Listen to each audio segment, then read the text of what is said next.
e são meia dúzia. Tua experiência é um valor que logras através do tempo, vivendo as lições da vida no seu processo de evolução. Estrada percorrida, caminho conhecido. Em face de tal conquista, descobres que há uma grande distância entre a teoria e a prática. Medita mais, antes de agir, tomando decisões tranquilas e alentadoras. Quando ages por impulso, estás sujeito a erros graves. Há conhecimento que sucede no momento próprio. No entanto, é o homem sábio quem estabelece a hora para as realizações superiores. Vamos então, nesse momento, unirmos os nossos pensamentos a Deus, nosso Pai, a Jesus, nosso amigo e irmão maior. Agradecermos por mais esse dia de vida que nos concede. Agradecermos por mais essa oportunidade de estudo e esclarecimento nesta casa que nos ampara, nos acolhe. E rogamos bênçãos, Senhor, para todos aqui presentes, encarnados e desencarnados. Pedimos por todos aqueles irmãos que estejam a caminho e por aqueles que aqui não poderão estar, mas que essas vibrações de amor e paz possam chegar a todos os lugares onde haja dor, onde haja sofrimento. Fica conosco, Senhor, agora e sempre. Graças a Deus. E agora, o momento principal, culminante, né? Passamos a palavra à nossa irmã Fátima Moscoso, trabalhadora do CELV, que fará a explanação do Evangelho segundo o Espiritismo, de Allan Kardec, capítulo 9. Haverá falsos cristos e falsos profetas, instruções dos Espíritos. O item 9 é caracteres do verdadeiro profeta. Passamos a palavra à nossa irmã. Só um segundinho, ficou baixo.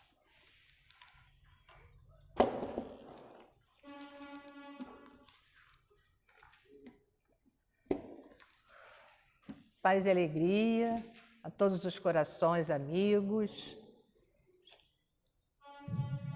Então hoje, vamos dar continuidade ao estudo do capítulo 21.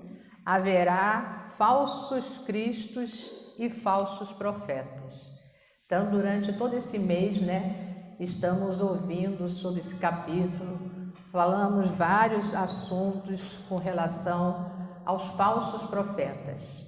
E hoje nós vamos dar ênfase às características do verdadeiro profeta.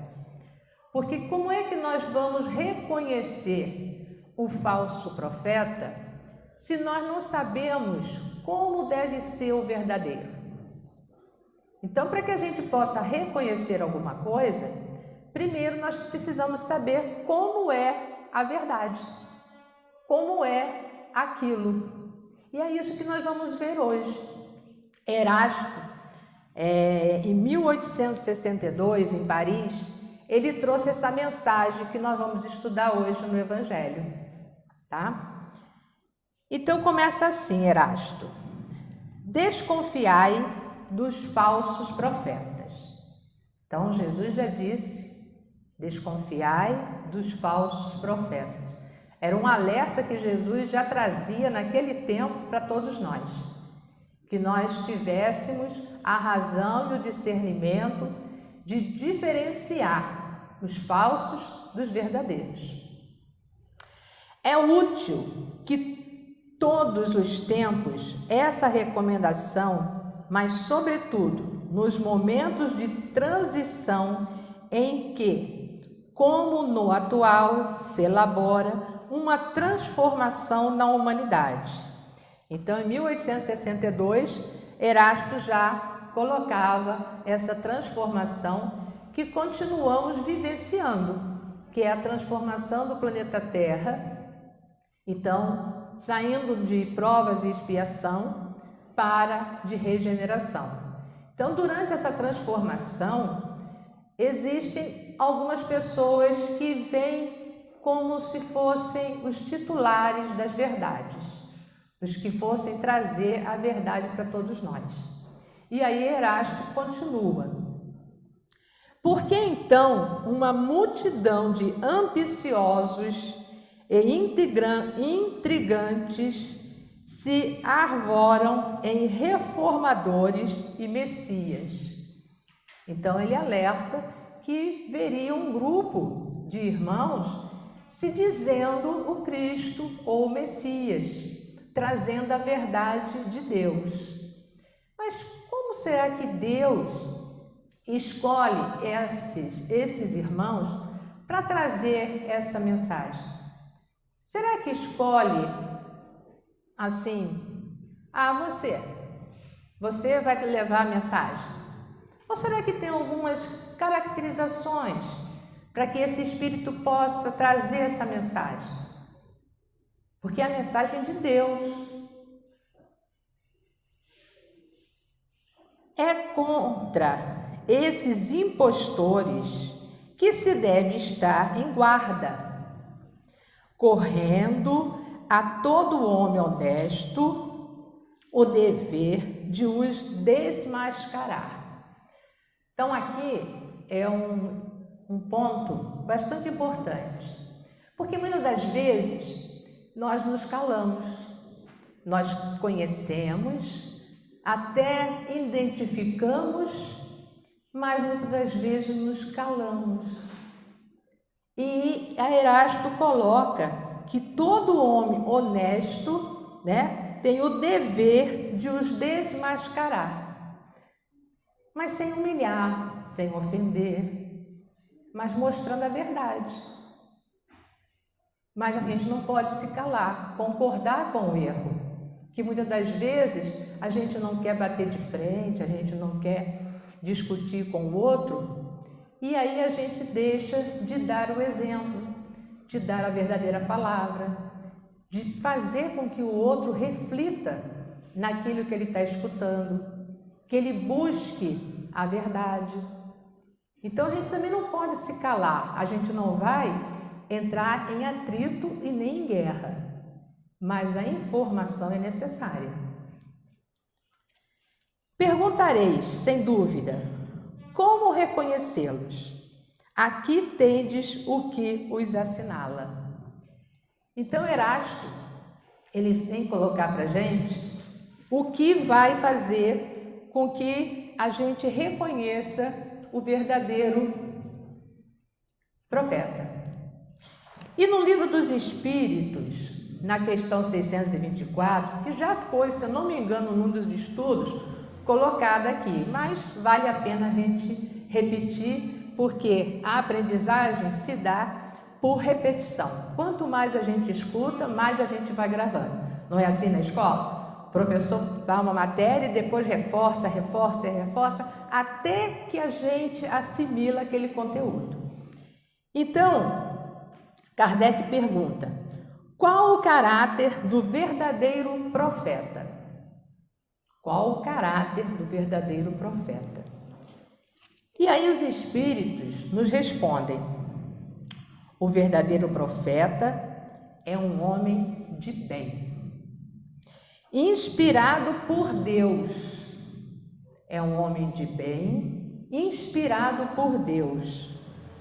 Podeis reconhecê-lo pelas suas palavras. Então, um homem de bem eu posso reconhecer pelas palavras. Mas será que é só isso? Será que só as palavras bastam? Olha só, não é. Porque os espíritos continuam. E pelos seus atos, que são os exemplos, que é a forma de proceder daquele homem. Porque eu posso decorar várias coisas e falar, mas o meu procedimento, o meu agir é que vai mostrar eu ser um homem de bem ou não. Impossível é que Deus se sirva da boca do mentiroso para ensinar a verdade. Então, será que Deus ele iria escolher um dos seus filhos que ainda não estão numa evolução para conseguir passar verdadeiramente a mensagem dele? Ele iria escolher qualquer pessoa, qualquer irmão? Então, os Espíritos colocam o homem de bem, o homem de bem. E aí, no Evangelho segundo o Espiritismo, no capítulo 17, no item 3, ele nos traz, porque aí tudo bem, a gente fala assim, o homem de bem, mas o que é ser um homem de bem? O que a pessoa, para ser dita que ele é um homem de bem, o que ele precisa ter? O que ele já pode ter, ele teria que ter construído dentro dele? Porque eu posso me dizer um homem de bem. Eu não estou praticando mal, eu não roubo, então eu posso ser considerado um homem de bem. Será que é só isso? Aí, no Evangelho, vem colocando para nós algumas, eu não vou ler tudo, mas tá aí, as pessoas em casa podem pegar o capítulo 17, o item 3, que fala do homem de bem. Então, eu vou só citar alguns aqui. Algumas características do homem de bem. O verdadeiro homem de bem é o que cumpre a lei de justiça, de amor e de caridade. Então, logo de cara, é o homem de bem o que cumpre a lei de justiça, amor e caridade, na sua maior pureza. Não é simplesmente fazer a caridade. É na sua maior pureza, com aquele amor, com aquele carinho, sem titubear na ação em que ele vai praticar. Então, é na sua maior pureza. Deposita fé em Deus, na sua bondade, na sua justiça. Tem fé no futuro. Razão porque coloca os bens espirituais acima dos bens temporais. Então, olha só quanta coisa é um homem de bem. Ele confia em Deus, tem fé na sua justiça, ele pratica a caridade e ele tem fé no futuro. E ele sabe que os bens espirituais estão no seu patamar maior, tá? Sendo o primeiro, porque as coisas materiais se vão. Então, ele passa a sua existência arrecadando os bens espirituais através das suas ações, através do seu procedimento no bem, na justiça, na caridade. Possuindo do sentimento de caridade e de amor ao próximo, faz o bem pelo bem. Porque muitas das vezes a gente faz o bem porque a gente tem algum conhecimento e aí a gente, eu preciso fazer, né? Mas ele já faz o bem pelo bem. Ele não é obrigado, ele não faz o bem porque o outro está olhando. E aí a gente tem vários exemplos de irmãos nossos que faziam o bem pelo bem. Alguém cita um? Quem? Ninguém sabe? Não acredito. São Francisco. Quem mais? Francisco de Assis, São Francisco de Assis. Quem mais? Gandhi. Quem mais? Madre Teresa de Calcutá, e entre outros, não é isso? Irmã Dulce. Eles faziam o bem pelo bem. Divaldo, Chico, né? Então, esses são homens de bem. O homem de bem é bom, humano e benevolente para com todos, sem distinção de raça e nem de credo. Ele não distingue ninguém. Ele simplesmente é um homem de bem, ele é bom para com todos. Então nós temos que ir analisando as pessoas que se dizem Messias, será que já estão com todas essas características? E isso aqui eu só citei algumas, tá? Mas são mais. Aí a gente vai precisar dar uma lida em casa nessa questão do homem de bem. Eu só dei uma pincelada para a gente poder ter uma ideia da característica do verdadeiro profeta. Então, o verdadeiro profeta, ele tem que ter determinadas características e nós precisamos analisar aqueles que se dizem profetas, Messias, o Cristo. Mas aí, Erasto continua. Somente a um hábil general, capaz de o dirigir, se confia o comando de um exército. Julgais que Deus seja menos prudente do que os homens? Então, quando a gente vai escolher alguém para comandar, a gente escolhe aquela pessoa mais capacitada, aquela pessoa que tenha maior discernimento naquela tarefa, que saiba como fazer, não é assim? Nos nossos trabalhos, né?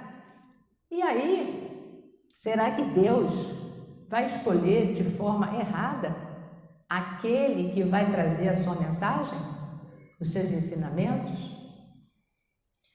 Ficai certos de que só confia missões importantes aos que ele sabe capazes de as cumprir, porquanto as grandes missões são fardos pesados que esmagariam o homem carente de força para carregá-los. Será que essa força aqui que Erasto está falando tem que ser um homem forte, musculoso, para poder carregar? O que será que ele está falando? Que força é essa? A força moral. Não é a força física. Não é somente a força intelectual, mas sim a moral. Porque se eu não tenho essa força, eu vou sucumbir. Porque serão testados várias vezes, serão ofendidos, serão dito coisas para esses irmãos que, se eles não tiverem verdadeiramente os caracteres de um verdadeiro homem de bem, ele sucumbe, porque ele vai se magoar, ele vai se ofender, ele vai se achar injustiçado, e aí ele sucumbe. Mas Deus não dá nenhuma prova aos seus filhos para que ele sucumba, para que ele caia. Muito pelo contrário. Todas as provas que nós temos são possíveis de serem realizadas.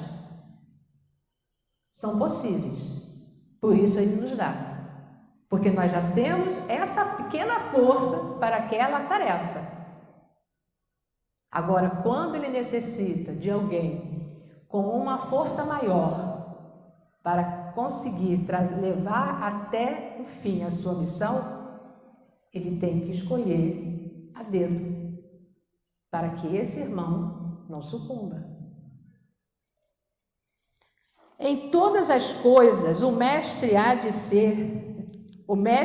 sempre saber mais do que o discípulo, para fazer que a humanidade avance moralmente e intelectualmente. São precisos homens superiores em inteligência e em moralidade. Por isso, para essas missões, são sempre escolhidos espíritos já adiantados, que fizeram suas provas noutras existências, visto que, se não fossem superiores no meio em que têm de atuar, nula lhes resultaria a ação. Então, Deus, ao escolher o seu missionário para trazer a sua mensagem, como Jesus, de todos esses outros irmãos que também colaboraram com as informações da doutrina espírita, né? Os ensinamentos, ele escolhe aquele que já é mais inteligente. Porque também, gente, como é que iria conseguir uma pessoa que não tivesse ainda desenvolvido o seu intelecto trazer a palavra, trazer os ensinamentos, explicar? Porque não é simplesmente falar, né? Falar todo mundo fala, mas é explicar, é saber dizer, é saber orientar, é a diferença. E para isso a gente tem que desenvolver a nossa parte intelectual, que são as duas asas, o do intelecto e o da moralidade. As duas precisam evoluir e estar no mesmo patamar. Porque se uma estiver muito lá em cima e a outra embaixo, o passarinho consegue voar?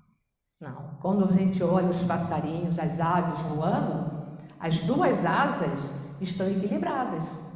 Se uma, quando a gente não quer que a galinha saia do seu quintal para a rua, a gente corta um pedaço da asa de um lado, não é assim? Aí a galinha não voa, ela não ganha resistência no ar. Então, para que a gente possa realmente ser esse missionário, eu preciso estar com as minhas duas asas equilibradas, do intelecto e da moral. Mas Erasto continua: isto posto, a vez de concluir que o verdadeiro missionário de Deus tem de justificar pela sua superioridade, pelas suas virtudes, pela grandeza, pelo resultado e pela influência moralizadora de suas obras, a missão de que se diz portador. Tirai também esta outra consequência, e se pelo seu caráter, pelas suas virtudes, pela sua inteligência, ele se mostra abaixo do papel com que se apresente, ou da personagem sob cujo nome se coloca, mas não é que o histrião de baixo estofo, que nem sequer sabe imitar o modelo que escolheu. Então, a gente precisa estar sempre analisando.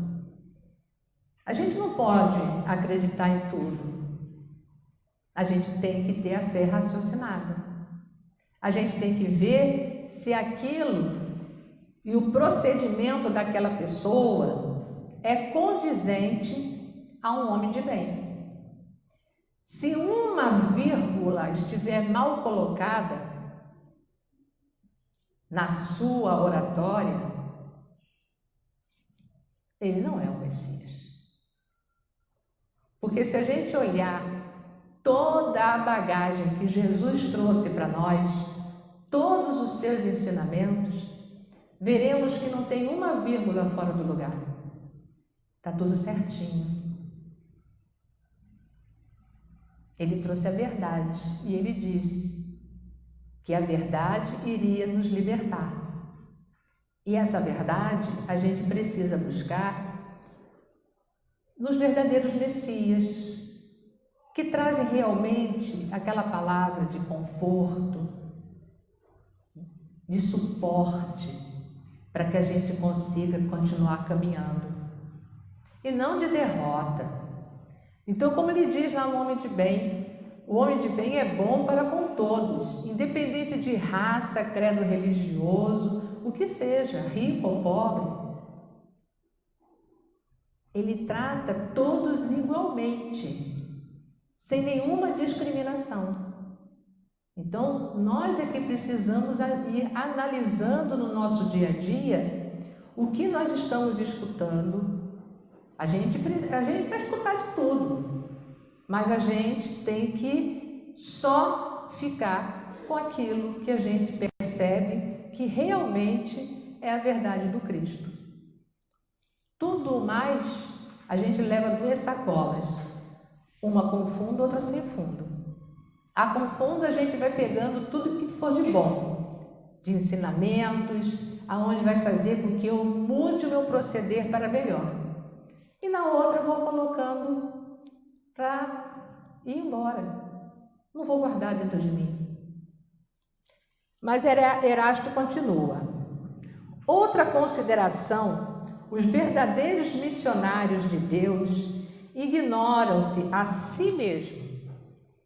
Então, os verdadeiros missionários, eles não ficam batendo no peito dizendo que são isso, são aquilo, são enviados. Eles simplesmente são homens de bem, que não estão aqui para aparecer, para mostrar que são. Em sua maior parte, desempenham a missão a que foram chamados pela força do gênio que possuem, secundado pelo poder oculto que os inspira e dirige a seu malgrado, mas sem desígnio premeditado. Numa palavra, os verdadeiros profetas se revelam por seus atos, são adivinhados, ao passo que os falsos profetas se dão eles próprios como enviados de Deus. Então, o verdadeiro profeta, ele se revela por seus atos, pelo que ele realiza, pelo que ele faz, pelas suas ações. Ele não diz que é um enviado, ele não diz que é um missionário. Nós é que percebemos na sua postura, nos seus ensinamentos. Por que nós citamos essas pessoas? Por que citamos Gandhi, Francisco de Assis, Irmã Dulce? Foram eles que disseram que era o Messias? Eles saíram pregando isso, dizendo que eram os bambambãs? Não.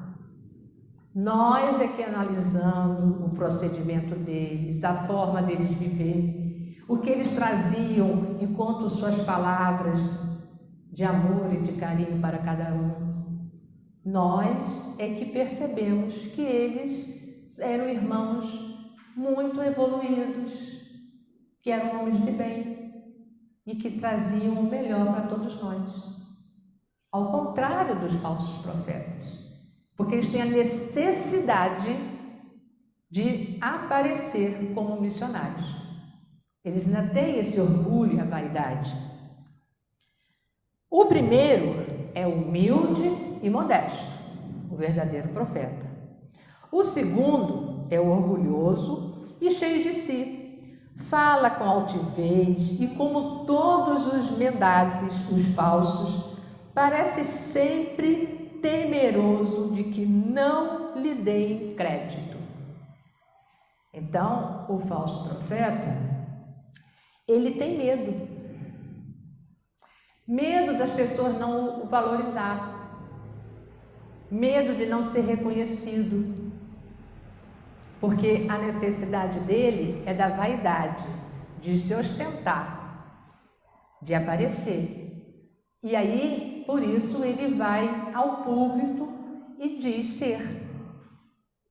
Ele não é reconhecido pelos demais, mas ele prega como o verdadeiro. E aí continua. Alguns desses impostores têm havido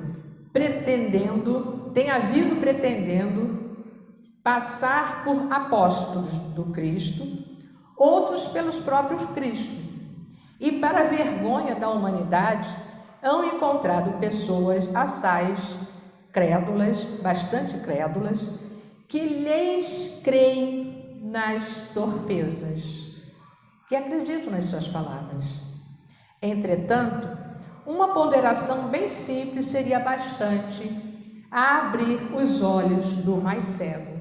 Então, se nós pudéssemos observar um pouquinho, analisar um pouquinho a ação, a gente abriria os olhos.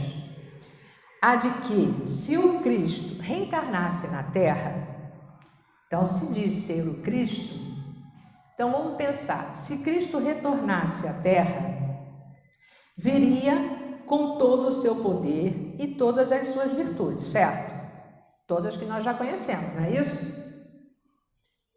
A menos se admitisse o que fora absurdo, se houvesse degenerado. O Cristo iria degenerar? Deixaria de ser bom? Deixaria de ser verdadeiro?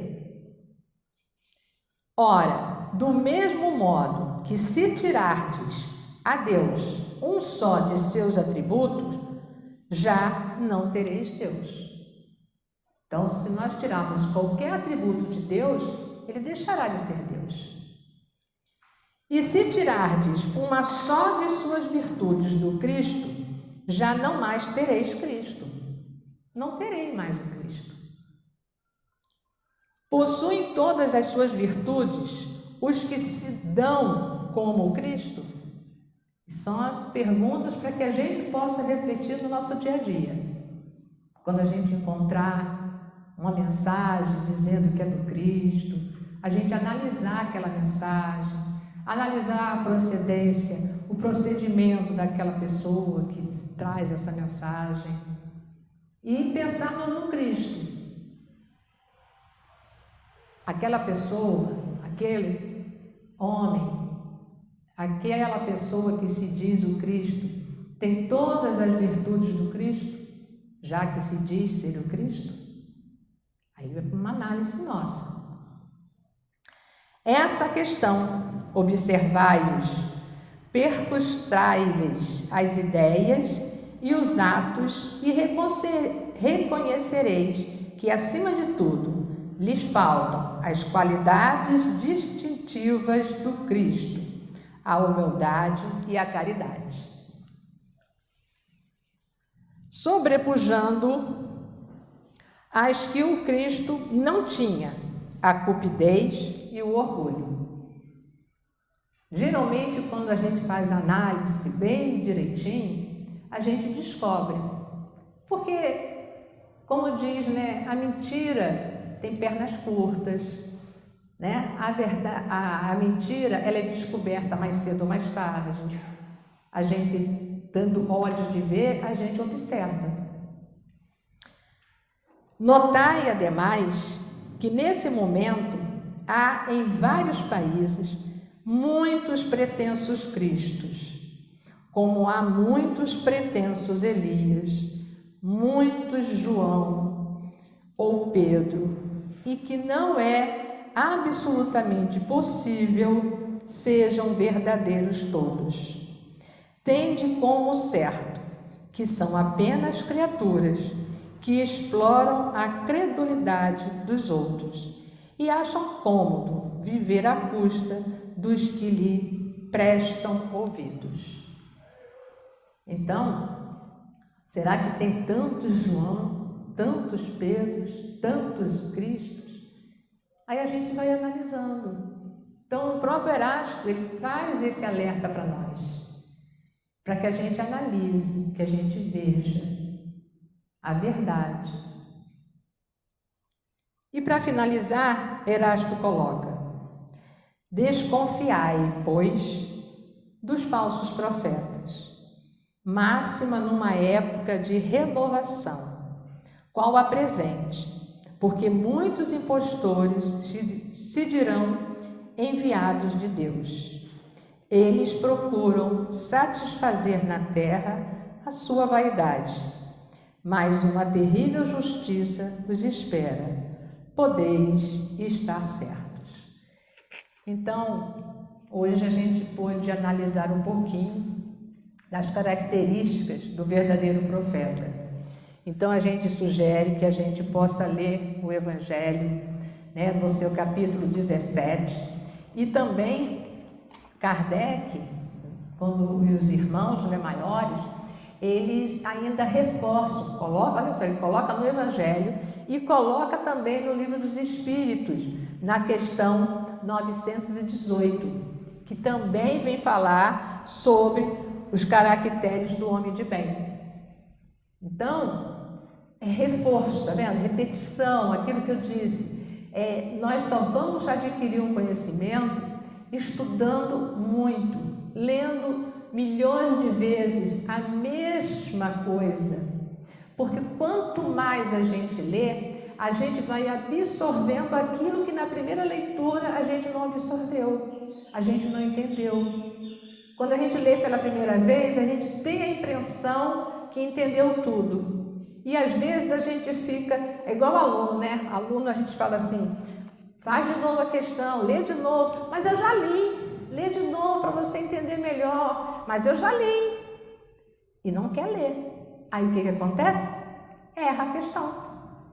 Porque não quis fazer aquilo de novo. Porque acha que repetir, ler novamente é um atraso. E não é.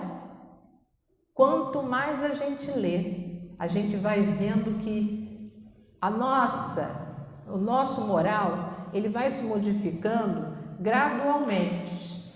Então, uma coisa que eu li hoje, eu vou ter olhos diferentes do que quando eu li há 20 anos atrás. Pela minha maturidade, pelo tempo em que eu estou estudando. Então, a gente vai tendo outras visões, outros entendimentos, né? E aí, meus irmãos, que nós possamos ter em nossos corações, em nossa mente, que todos os ensinamentos que o Evangelho traz para nós, todas as mensagens que esses irmãos colocaram no Evangelho segundo o Espiritismo, foi para nos ajudar nesses entendimentos e que nós possamos, todos os dias, ler. Porque a leitura vai nos edificar. É a questão do intelecto e da moral. Muita paz a todos.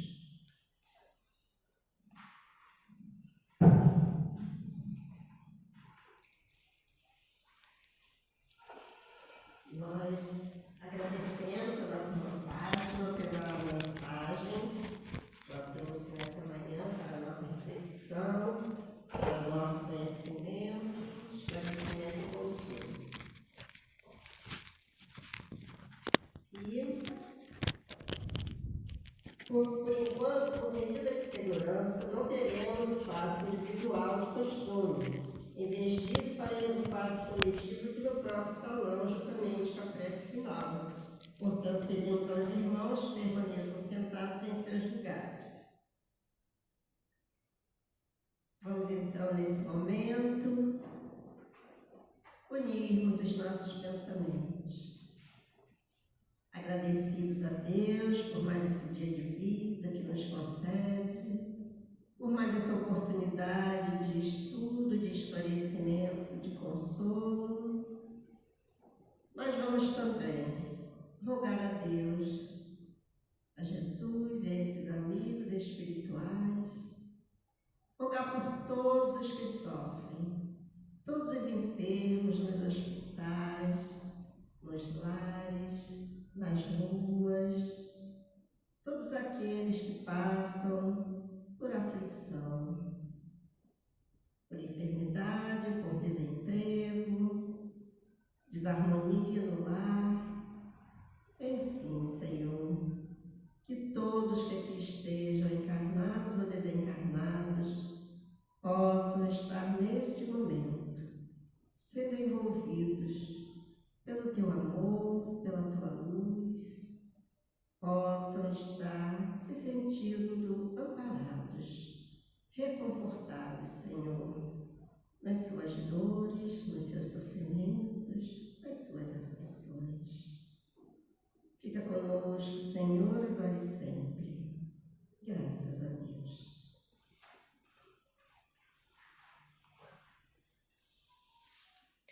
Centro Espírita Luz e Caridade de Santa Cruz. Retorno presencial desde janeiro de 2022. As nossas reuniões públicas de quinta-feira, às 9h30, e sexta-feira, às 20 horas, retornaram presencialmente nos dias 6 e 7 de janeiro de 2022, seguindo os protocolos sanitários e conforme a capacidade de espaço, mantendo-se o devido distanciamento. Não é mais obrigatório o uso de máscara, sendo opcional. Não deverão comparecer pessoas com febre ou quaisquer sintomas de resfriado ou gripe. Sugerimos que as pessoas levem suas garrafinhas de água. Não está havendo evangelização infantil nesses dias, devendo as crianças ficarem sentadas junto com seus responsáveis. Estudos 2022, presenciais ou online. Inscrições pelo formulário.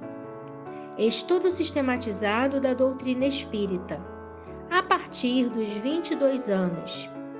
Presencial, aos sábados, das 16h30 às 18 horas. Iniciou-se em 5 de fevereiro de 2022. Online, às segundas e quartas quintas-feiras, das 20 às 21 horas. Iniciou-se em 10 de fevereiro de 2022. Evangelização Espírita da Juventude, dos 13 aos 21 anos. Presencial, aos domingos, das 10 às 11h30. Iniciou-se em 6 de fevereiro de 2022. Evangelização Espírita da Infância e da Família. Presencial, para crianças de 3 a 12 anos, pais e responsáveis. Aos domingos, das 10 às 11h30. Iniciou-se em 6 de março de 2022. Ama o teu próximo como a ti mesmo. Jesus. Está em Mateus, capítulo 22, versículo 39. Vacinar-se é um ato de amor ao próximo e a si mesmo. Vacine-se. Centro Espírita Luz e Caridade de Santa Cruz, Rua General Olímpio, 607, Santa Cruz, Rio de Janeiro, RJ. Telefone 21 3395 0509.